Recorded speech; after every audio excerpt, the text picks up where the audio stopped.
आरजीकर मामले की पीड़िता की मां और बीजेपी विधायक रत्ना देवनाथ कहती हैं, नई सरकार सत्ता में आई है और एक नई जांच समिति बनाई गई है। न्याय की प्रक्रिया चल रही है। जो लोग असल में जिम्मेदार हैं और जिन्हें बुलाया गया है उनकी पहचान की जाएगी और सभी दोषियों को जनता के सामने लाया जाएगा। हमें निश्चित रूप से न्याय मिलेगा।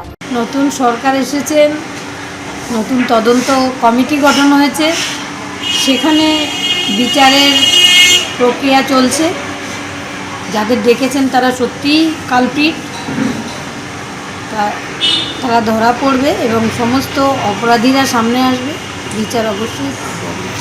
আজকে রাজ্যপাল তিনি বলেছেন মহিলাদের উপর নির্যাতন সেটা জিরো টলারেন্স হবেই না।